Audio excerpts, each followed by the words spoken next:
Welcome back to SnowRunner, guys, and this time we're actually diving right back into the console mod browser, and this is obviously being filmed on Xbox Series X. And one of the craziest things is that not only earlier this week did we have a bunch of mods drop, today we had a bunch drop again. Now, this morning we actually got the Glitchworks GWC Quack Pack, the Heritage 54 Ramp Truck, and the CCM CE59 Panther. So we also got an update to the Zuck Terra, if that's something you're interested in, but in this video we're going to be focusing on these three mods. Now, one of the other things that I wanted to go ahead and talk about real quick is that some of the data miners actually found a file for basically a truck store page for what looks like a fully licensed Jeep Wrangler TJ Rubicon. Now, obviously, you're going to see that picture on screen right now, and that's a really interesting development because if that turns out to be a part of the game a little bit later on down the road, who knows where they're going to end up going with that Jeep license. That's absolutely incredible to see, and I'm not completely sure of the length of this vehicle, obviously because we haven't really seen it from the side yet, but it could even be an LJ, which was the long wheelbase version of the, or I should say the unlimited trim of the TJ generation. So without any further ado, let's go ahead and get right into it and get all these vehicles out onto one of my favorite maps. So here we are out on Lime's Mud Park, and I've chosen this map because it provides a lot of great opportunities for testing different types of vehicles, but it also has an amazing different lineup of loading ramps. So basically, you can load up whatever truck and trailer setup you please. Now, we're going to go into the truck store, and first thing we're going to do is we're going to go ahead and boost up our in-game money a little bit using the GGMS money mod, which, wow, I did not mean to do that. But once again, you can find the GGMS money mod on the mod browser, and you should be able to find it actually pretty quickly by going to your console mod browser and sorting by latest updates, and it should only be a couple of pages back. So once we've done that about 40 times, which seems excessive, but literally now we have what, little over $20 million in game. So don't worry about that. And then the cool thing about that is that once you've done it, you can go back out to the main menu and turn that mod off, and you never even have to see like these guys in your truck storage again. But it's all good. So now we're going to go ahead and go over to some of the trucks that we're going to be starting off with today. Now, obviously we have the Heritage 54 Ramp Truck, and I recently did a video on this, and I actually said that I was really excited to see when it might be making its way to console, and it literally made its way to console, like, boom, literally just the next week. So that's mind-blowing pace right there. So we're going to build up this console-friendly version real quick. We're going to do the tuned inline 6, we're going to do the 6-speed highway box, we're going to do the active haul, and we're also going to do the, let's see, the Fen rear duals, and winch-wise, powerful offline winch. And let's see, I don't really need a snorkel on this thing, and it kind of messes with the look of it a little bit, so I'm not going to do it. But let's see what we could do here. External horns up top. I kind of dig that. I actually really do. Angled sun visor, we'll throw that up there as well. And I'm going to leave the old school bumper on it because I really do like the way it looks. We'll do the outrolled exhausts, and let's see, light wheels or dark wheels? Dark wheels, I think, for sure. And I love this thing in red, but I also love it in the classic blue. But since I did it in a more classic color last time, this time I'm going to do it in more of a red. But I think I'm going to do a lighter red, mainly to try to go for that more classic style.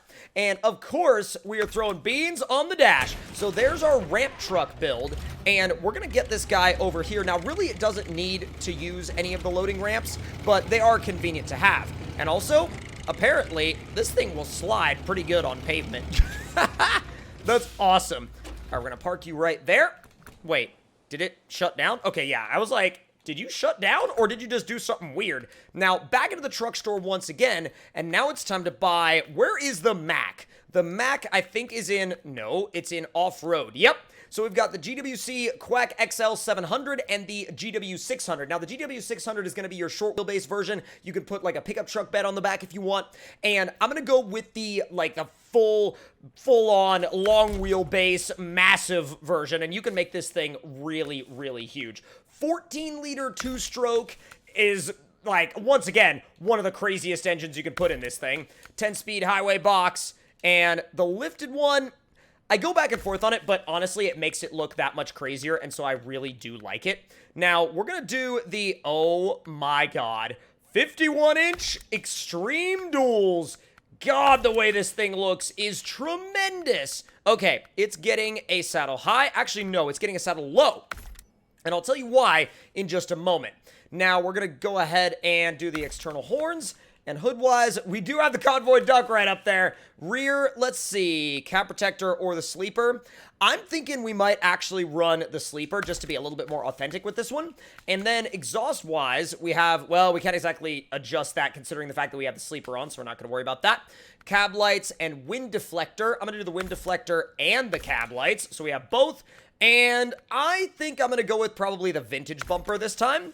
And wheels-wise, I got Dayton wheels, or let's see, Trilix wheels. I'm going to go with the Dayton wheels on this one. And I'm going to leave it black. And what does the other shade look like? That actually looks really good, too. You have kind of like a darker version, or you have this one, which is kind of like almost like a Battleship Gray mixed in. I'm going to leave it with the standard one, and then this one should be good to go. Now, we do have to grab a trailer for it, because this truck does come with its own specifically dedicated trailer, and it actually suits the character of the truck really, really, really nicely. So, let's run into the trailer store. We'll pick this thing up, and if we scroll a good ways down, we actually have the option of using, if I can get to it. Oh, come on. If we can find it. There we go.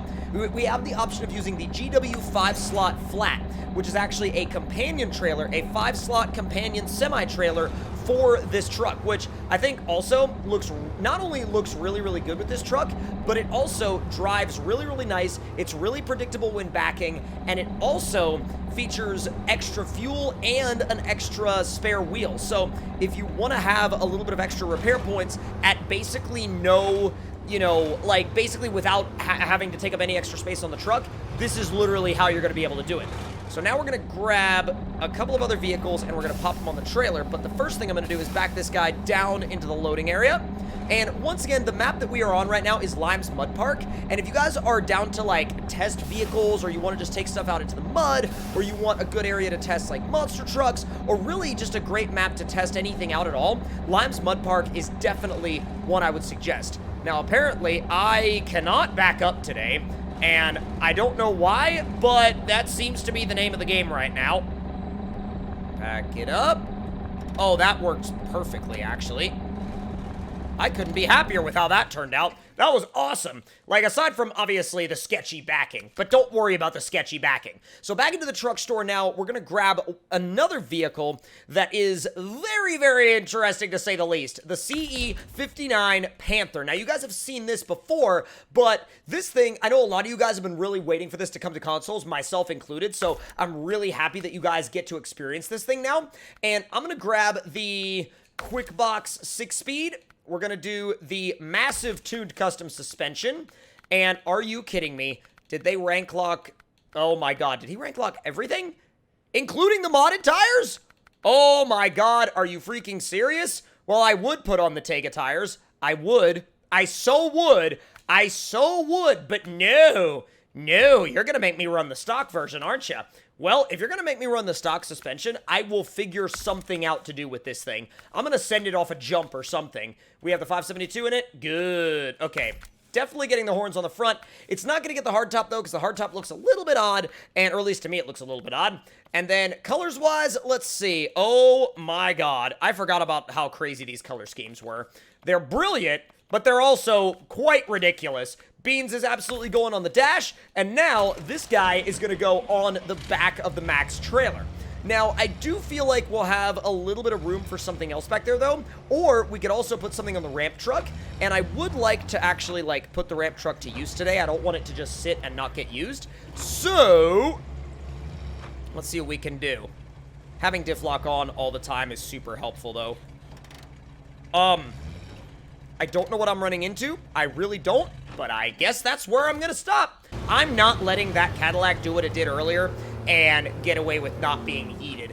Yeah, we're just gonna leave you right there, and we're gonna take off. God, that's crazy how its engine was on, and it was still dragging us down by that much.